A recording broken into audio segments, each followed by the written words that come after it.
Aduh, ini paling enak nih hadirin. Jadi hidup yang paling enak tuh begini ya. Hati ditenangkan oleh Allah. Kalau ada kejadian dibukakan hikmah. Oleh Allah dibuka hikmahnya sehingga kita mengerti, oh, takdir ini tuh hikmahnya ini. Oh, kenapa saya terpeleset? Oh, hikmahnya Allah mengingatkan kita kurang doa. Kenapa ketipu misalkan? Oh, hikmahnya Allah menjauhkan dari harta yang bisa membuat kita menuhankan harta. Kenapa tidak jadi nikah dengan seseorang? Karena Allah menghindarkan dari sesuatu yang buruk sesudahnya. Pendek kata, kejadian-kejadian yang membuat orang menderita, tapi kalau Allah buka hikmahnya itu jadi tidak menderita. Jadi hilang deritanya, ya. Ma asaba min musibatin illa biiznillah wa may yu'min billah yahdi qalbah. Tak ada satupun musibah kecuali terjadi dengan izin Allah, dan barang siapa yang yakin kepada Allah yahdi qalbah. Wallahu bikulli syai'in alim. At-Taghabun ayat 11. Musibah terjadi dengan izin Allah dan kita yakin ke Allah, maka Allah bukakan hikmahnya, yahdi qalbah, Allah berikan petunjuk di hatinya. Wallahu, dan Allah maha mengetahui segala-galanya. Nah, rekan-rekan sekalian, sahabatku yang baik, jadi hati ditenangkan, hikmah dibuka. Ini kira-kira seperti inilah ya bagi orang yang terus-menerus zikrullah kepada Allah. Kan fadhkuruni adzkurkum, maka ingatlah padaku, aku ingat padamu. Wa ana ma'ahu idza dzakaruni, dan aku bersamanya jika dia mengingatku. Jadi kita ingat ke Allah, Allah pasti tahu ya. Dan hadiahnya ala bidzikrillah tatmainnul qulub, hati tenang. Tenangnya hati ini karena hati ini dibulak-balik oleh Allah. Jadi kalau ada masalah kita tidak ingat Allah, galau. Caranya ingat Allah. Gimana ingat Allah? Contoh begini ya. Misal kita galau tentang anak. Anak ya ada kejadian apa? Atau anak sedang sekolah di tempat yang jauh. Ingat anak, cemas. Langsung ingat Allah. Ini anak ciptaan Allah. Ini anak milik Allah. Anak ini sepenuhnya dalam pengetahuan Allah, genggaman Allah. Anak ini yang membulak-balik hatinya adalah Allah. Yang kuasa menjaga anak ini adalah Allah Subhanahu wa ta'ala. Lihat nih, ingat ke anak, jauh, cemas, takut celaka, takut tergelincir, langsung ingat ke Allah, pemiliknya, penguasanya. Lalu hasilnya apa? Ambil air wudhu, sholat, berdoa kepada Allah, mohon ampun jikalau kita salah di dalam ngedidik selama ini, kemudian titip. Ini rautunya begini, ingat anak gelisah, kemudian cemas anak tergelincir, cemas anak melakukan sesuatu yang dilarang, cemas anak dapat ada yang mencelakakan, ingat anak gelisah. Karena kita tidak berdaya melindunginya, tidak tahu banyak. Segera ingat Allah, Allah yang menciptakan anak ini, Allah yang menguasainya, Allah yang membulak-balik hati. Tidak akan terjadi sesuatu pada anak ini kecuali dengan izin Allah. Siapapun yang mencelakakan anak ini tidak akan terjadi kalau Allah melindungi. Anak akan berbuat dosa, kalau Allah menjaga tidak bisa berbuat dosa. Dan fasilitasnya adalah ud'uni astajib lakum wasta'inu bisabri wassalah. Ambil air wudhu, kemudian kita sholat. Ya Allah, apa yang kita minta, ampuni seandainya keputusan saya nyekolahkan anak jauh ini salah. Tolonglah ya Allah, titip anak ini milikmu, ciptaanmu. Engkau yang menguasai setiap saat, tidak ada yang lepas dari kekuasaanmu, genggamanmu. Allah maha tahu apa yang kita lakukan, Allah maha mendengar apa yang kita ucapkan, Allah menguasai segala-galanya. Nah, ini rautunya begini, hadirin. Nah, orang yang kurang yakin kepada Allah tidak bisa itu Keinget ke anak tuh sudah saja ngegulung di sini. Waduh, cemas, takut, bingung. Sama, cemburu ke suami. Capek sekali. Kenapa capek? Karena Allahnya tidak disebutkan. Sama SOP-nya ya. Ingat ke suami sedang dinas di luar bagaimana, takut ketemu ini, takut suka ke ini, udah lapor ke Allah pemiliknya, penggenggamnya, tinggal sholat, perbanyak tobat. Kalau lebih cemas ke suami daripada cemas jauh dari Allah, kemudian doa, titipkan kepada Allah sepenuhnya. Nanti kitanya ditenangkan, doa diijabah, itu dijaga. Seperti itulah kurang lebih semua urusan tuh. Apa saja. Kita lemahnya ke Allahnya kurang. Jadi capek dan terus cari akal. Bagaimana, dan ini kalau Allah tidak bimbing tidak bisa. Oleh karena itulah fondasi terpenting dalam hidup ini adalah mengenal Allah. Kemudian ditingkatkan dari kenal menjadi yakin. Kalau ini lemah, walaupun sholat ya, maaf ya, walaupun ilmu agama banyak, walaupun dakwah seperti ini, ceramah terus kemana-mana, tapi kalau hatinya kurang yakin ke Allah, ya jadi hampa ya. Jadi tidak ada tendangannya lah. Jadi seperti pepesan yang kurang isinya. Ada mungkin isinya tapi enggak nendang. Nah, makin seseorang yakin ke Allah, dia akan makin sulit lupa ke Allah. Karena dia tahu bahwa semua yang ada ini, yang bisa kelihatan, kedengaran, kerasa, semuanya adalah ciptaan Allah. Ini kayak lihat begini ya, udah bagaimana bisa lupa ini semua ciptaan Allah. Dingin ini juga Allah yang membuat udara dingin, jaket ini juga Allah yang memberikan karunia supaya hangat. Kita berada di masjid, rumah Allah, bisa bicara dengan karunia Allah, bisa mikir juga dengan izin Allah. Perlengkapan teknologi ini juga Allah yang menciptakan supaya hidup ini lebih manfaat dan lebih bisa belajar banyak dengan lebih mudah. Suara air gemercik sedang bertasbih kepada Allah. Di sana banyak ikan juga Allah yang menciptakan dan bertasbih. Tadi misalkan bagi yang sahur, Allah yang menyiapkan makanannya, Masya Allah. Jadi bagi yang yakin ke Allah tuh paling sulit dalam hidup itu lupa ke Allah. Nah, makin kurang yakin, makin terus ada delaynya ke Allah tuh. Halo? Nih sholat subuh barusan, apakah ingat ke Allah? Belum tentu. Padahal aqimis sholat lidzikri. Dirikanlah sholat untuk mengingatku. Ya, sholat siapa yang paling bagus? Yang paling banyak ingat Allah.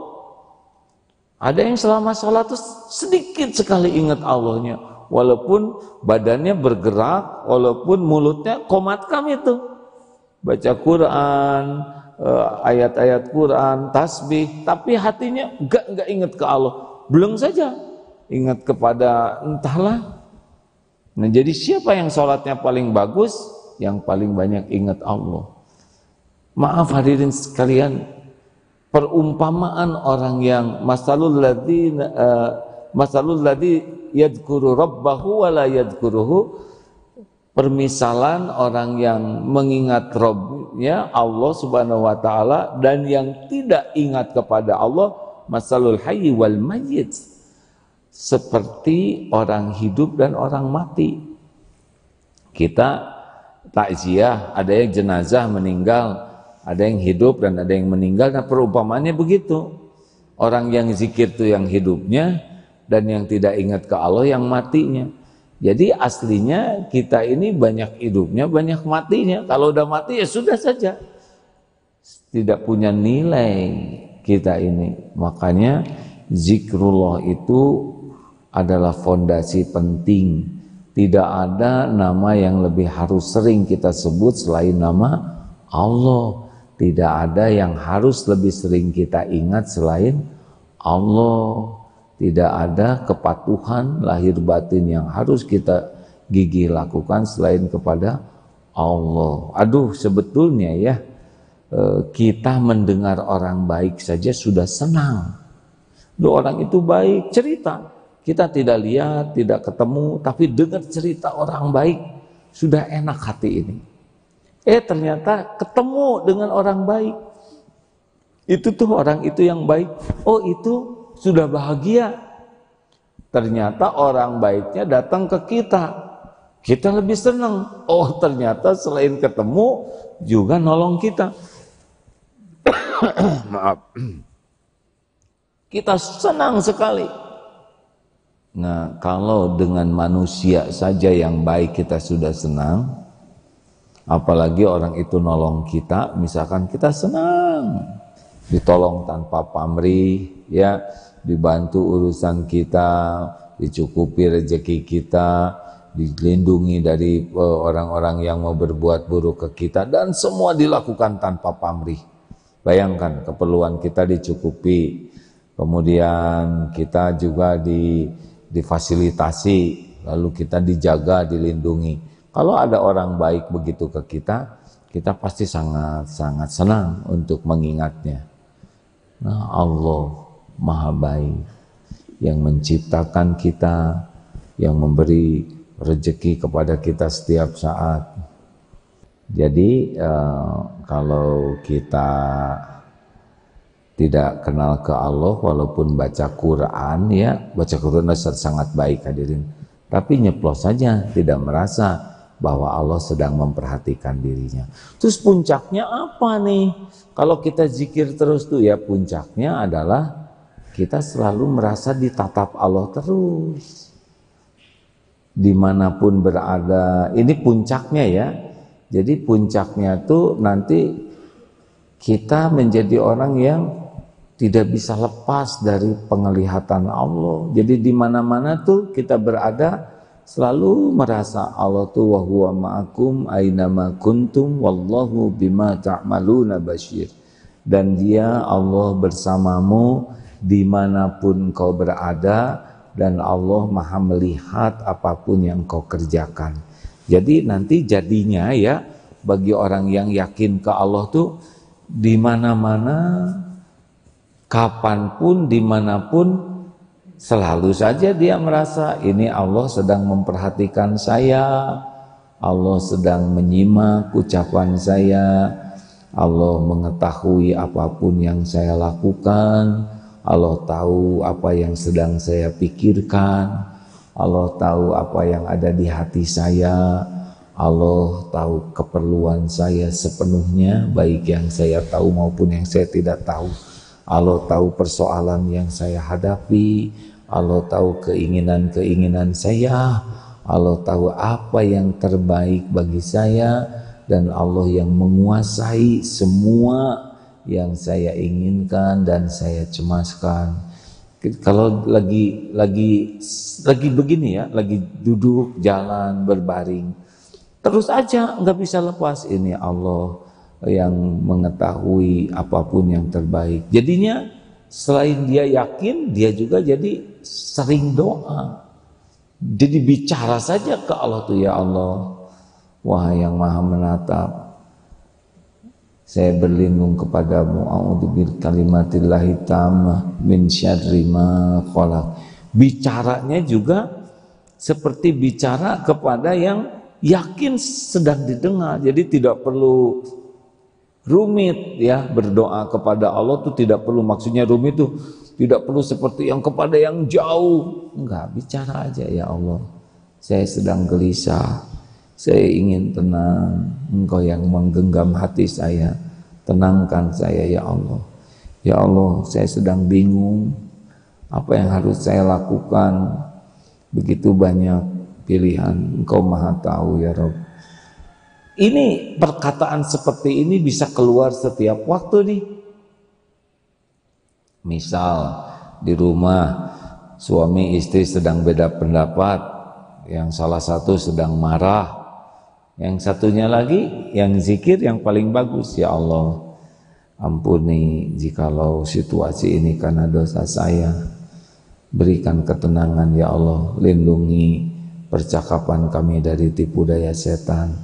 Karuniakan ketenangan, kesabaran. Gitu hadirin, karena tahu ketika sedang bertengkar atau beda pendapat suami istri ini, Allah sedang menyimak pertengkaran ini. Allah juga tahu siapa yang sedang diperbudak nafsu, siapa yang sedang berlindung kepadanya. Daripada kita sibuk mikir untuk beradu argumen sehingga marah, mendingan minta ke Allah, ya Allah bimbing Rabbis rohli sadri wa yassirli amri wahlul uqdatam min lisani yafqahu qawli. Ya Rabb, lapangkan dadaku ini ya Allah, mudahkan urusan ini, hilangkan keluh lidah ini sehingga perkataan ini bisa dipahami. Allah mengetahui ini siapa hambanya yang terus meminta tolong kepadanya.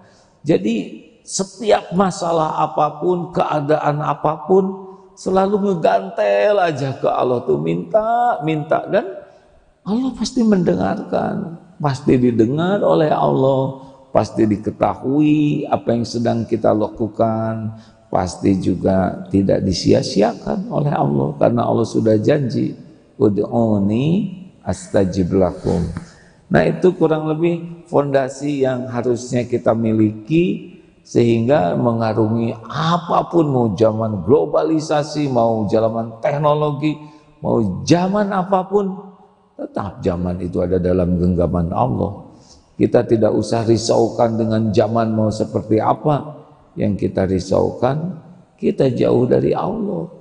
Kalau Allah membimbing kita, ya mudah sajalah.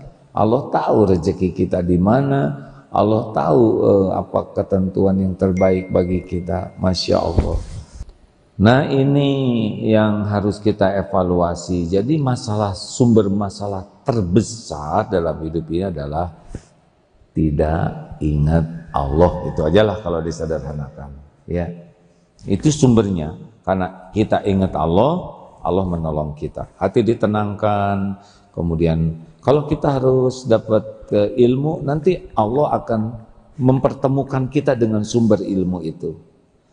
Kemudian gimana dong, saya ini rada emosional. Kalau kita zikirnya bagus, kan Allah juga tahu setan terus menerus nipu kita, ya. Tidak ada yang luput dari pengetahuan Allah tipu daya setan itu. Dan kalau Allah melindungi kita dari tipu daya setan, ya setan makhluk Allah yang lemah, yang dikuasai Allah. Kalau Allah melindungi kita, ya tidak setan nanti jadi tumpul tipuannya. Nah, lalu aduh saya ini agak malas ibadah. Kalau zikirnya terus dengan benar dan ikhlas, ya niatnya benar, terus nyebut nama Allah, nanti Allah menguatkan kita. Karena kan kita bisa beramal itu dengan taufik Allah. Kalau Allah menyaksikan kita terus ingat padanya, menyebut namanya, meminta pertolongannya, membaca ayat-ayatnya, nanti Allah yang memberikan taufik sehingga kita pengen bangun tahajud. Disetel bekernya jam 4 karena subuh jam 4:30 misalkan. Jam 3:30 udah bangun duluan sebelum alarm bunyi. Kadang jam 3 dibangunkan. Misalkan aduh ngantuk-ngantuk, kucing datang, ya eok ya. Tidak mau bangun juga, kucing pipis nanti di baju kita, pasti bangun tuh ya, ngejar-ngejar kucing. Nah, Allah nanti akan menolong kita. Yang tadinya malas saum, tiba-tiba dapat ilmu tentang keutamaan saum, jadi pengen saum. Itu siapa yang ngatur ilmu itu datang sehingga kita jadi semangat? Kita rada malas baca Quran, di sebelah kita tuh ada orang yang nikmat sekali baca Quran. Kemudian dia cerita, aduh saya ini bahagia sekali. Gimana bahagianya? Saya tuh diberikan nikmat baca Quran, kangen ke Quran, rasanya adem. Dengar itu tiba-tiba bangkit semangat kita baca Quran. Siapa yang ngatur duduknya ada di sebelah dia? Kenapa dia cerita ke kita? Itu Allah yang ngatur supaya kita bisa senang beramal. Wah, senang hadirin. Yang biasanya pulang lewat pintu yang lain, sekarang lewat pintu yang ada kotak infaknya. Udah gitu di dompet ada lagi uangnya. Ini siapa yang memudahkan begini? Pokoknya kalau kita ingat Allah terus, nanti diberi kenikmatan dalam beramal dan diberi kemudahan amalnya itu beranak pinak. Ya, contoh yang kemarin dibahas, kalau sholat kita bagus, sholat subuhnya tadi bagus ya, bagus misalkan ya walaupun tidak 100% tapi banyak ingat Allahnya. Gimana sih sholat yang ingat Allah? Ya, ketika sholat kita yakin Allah itu sedang memperhatikan kita sedang sholat. Jadi walaupun belum paham seluruh bacaan sholat kita, tapi kita yakin nih Allah sedang memperhatikan, Allah mengetahui pikiran dan hati kita. Jadi ketika sholat itu ingat Allah yang sedang menyaksikan, wa huwa ma'akum aynama kuntum wallahu bima ta'maluna basyir. Allah wa huwa alimun bidati sudur, Allah mengetahui semua isi hati kita. Jadi kita merunduk sekali merasa di hadapan Allah penguasa langit dan bumi ya. Nah, kalau sudah makin banyak ingat Allahnya, sholatnya lebih enak, nanti sholatnya enak ya. Kemudian sesudah sholat itu jadi pengen zikir. Zikir pertamanya sesudah sholat, nanti Allah bukakan hati kita untuk bisa taubat. Astagfirullah, astagfirullah. Kerasa tuh kekurangan kesalahan sholat kita tuh nanti jadi kerasa dibanding dengan astagfirullah, astagfirullah, astagfirullah, astagfirullah. Ada yang sesudah sholat istighfar tapi nggak ada rasanya istighfarnya karena memang sholatnya jelek, jadi dia tidak merasa salah. Harusnya kalau sholatnya membaik sesudah sholat tuh diperlihatkan astagfirullahaladzim, astagfirullah, astagfirullah, ampun ya Allah. Kebayang keburukan sholat dan istighfar. Subhanallah, subhanallah. Nanti zikirnya enak. Kalau zikirnya bagus, nanti doanya enak. Ya Allah. Nah ini begitu, kalau sudah berbuat baik nanti beranak pinak kebaikan-kebaikan lainnya. Nah jadi gimana dong supaya bisa begini? Ya tidak bisa tidak, awalnya adalah harus minta ke Allah. Ya Allah, Allahumma inni as'aluka hubbak wa hubbak man yuhibbuk. Ya Allah, karuniakan kepada saya cintamu dan cinta hamba-hamba yang mencintaimu, dan berikan kepada saya, bimbing saya dengan ilmu dan amal yang menyampaikan kepada cintamu. Harus ada di hati ini keinginan dekat dengan Allah, keinginan menjadi hamba yang dicintai Allah dan asli ya. Keinginan ini tidak usah ditulis di status. Ya Allah, hamba ingin menjadi hamba kesayanganmu. Kalau sudah sering diumumkan begini suka kurang jujur. Belajarlah untuk asli gitu, ingin dicintai Allah dari lubuk hati terdalam, yang jujur, yang betul-betul tidak ada keperluan kita diketahui dan diakui orang lain, kita sedang ingin dekat dengan Allah. Yang kedua ya ilmu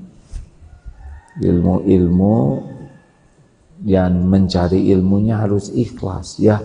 Bukan untuk kelihatan pinter, bukan untuk kelihatan makrifat, bukan untuk diakui dan dikagumi orang. Karena ilmu juga bisa membuat jauh dari Allah. Walaupun ilmu agama, kalau niatnya untuk duniawi. Nah kalau udah dikasih ilmu oleh Allah, riado, latihan terus. Dan Allah memperhatikan kita. Kita mengamalkan tidak nih. Kalau diamalkan luar biasa ini manfaat bagi diri. Tapi kalau hanya didengar, tidak ada target untuk mengamalkan, bablas. Walaupun setiap hari mendengarkan ilmu tentang Asmaul Husna.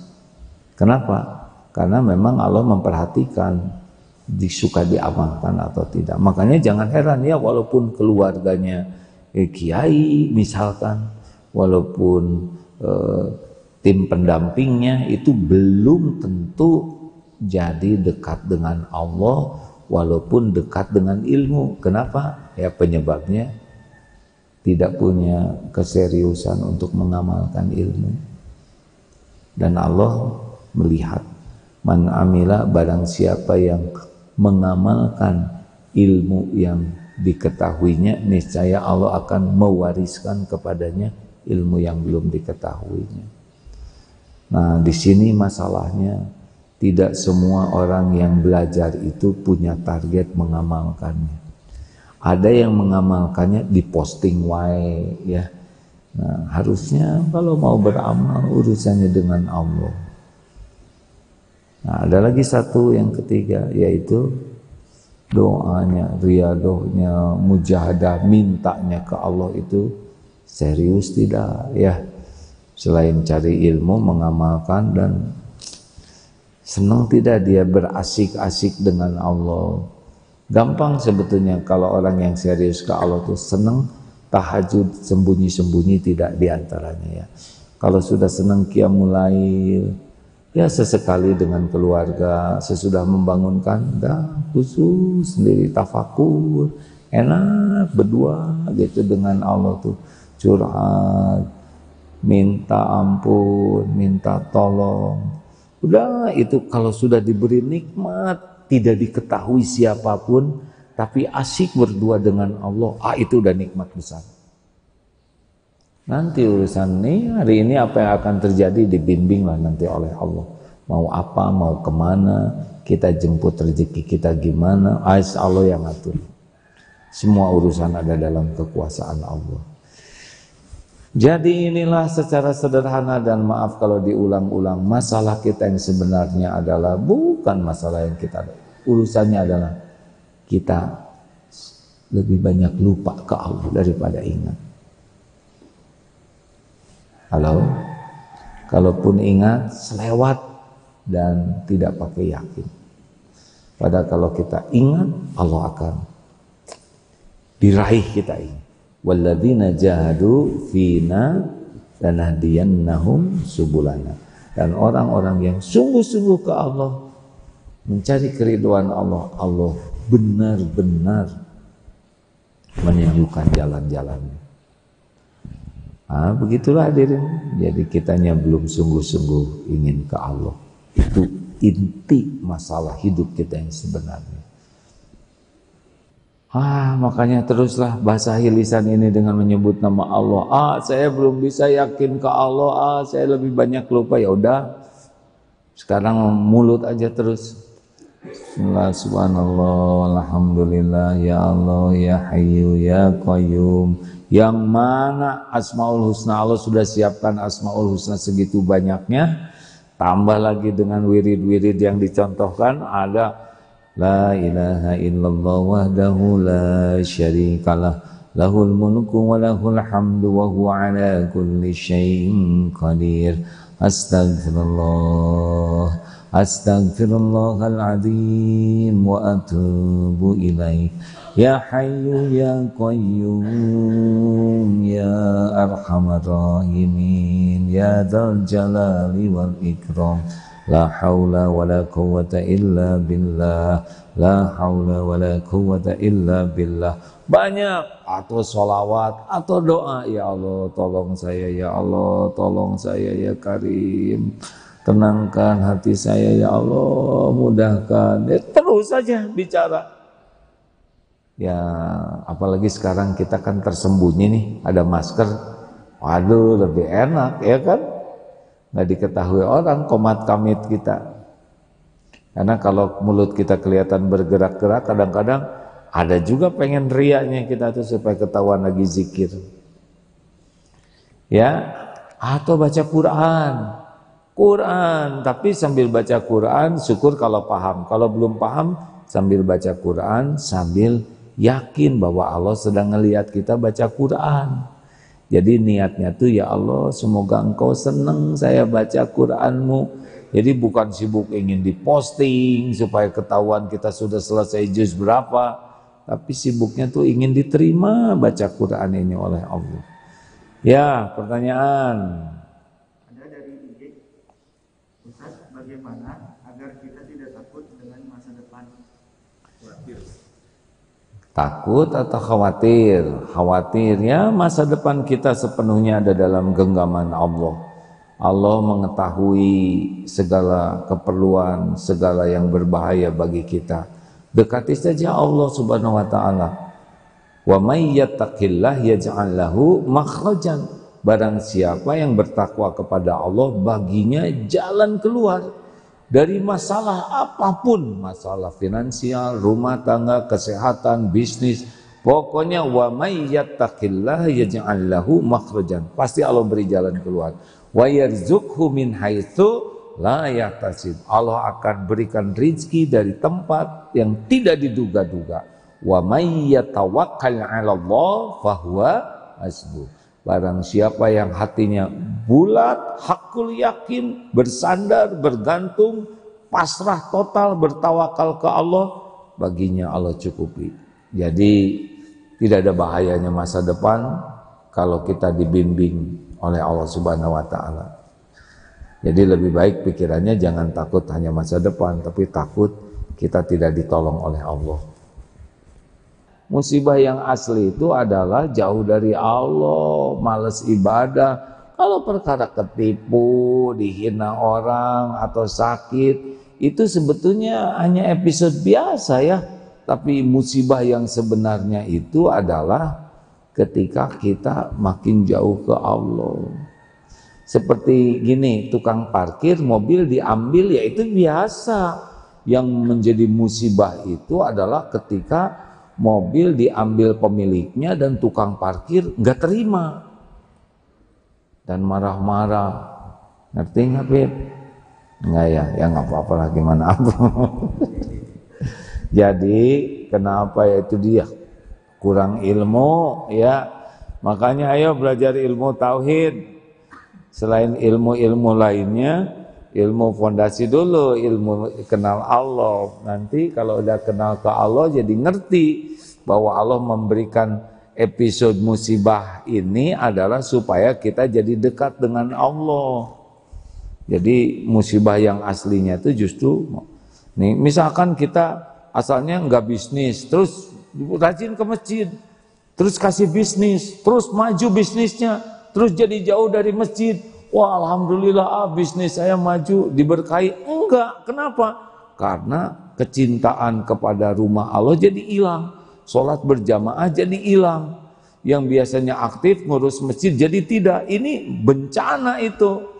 Bukan berarti harus menghilangkan bisnisnya, tapi harus sadar ini ada kisah yang orang minta kambing, dikasih kambing, makin beranak pinak, makin jauh dari Allah. Nah itu musibah. Yang asli itu adalah dicabutnya taufik, bisa dekat dengan Allah. Jadi jangan bangga ya kalau dikasih harta, bisnis membesar, menggurita, kemudian karir duniawi sepertinya naik. Itu bukan sesuatu itu ya. Sesuatu itu kalau jadi dekat dengan Allah. Tapi kalau bisnis jadi gede, jadi pelit, jadi banyak maksiat, jadi lupa ke Allah, itu istijraj. Nauzubillah. Dan kita nggak usah kagum ya. Wah, followernya makin banyak, makin jutaan, tapi isinya makin ngaco. Ah, itu sudah jelas itu ya. Dan nggak, wah itu uangnya banyak tuh, dari medsosnya dapat miliaran. Ya nggak usah kagum, dan nggak akan bisa dimakan uang sebanyak itu. Apa uang miliaran tiap hari ngunyah uang, ngemut uang logam? Nggak bisa.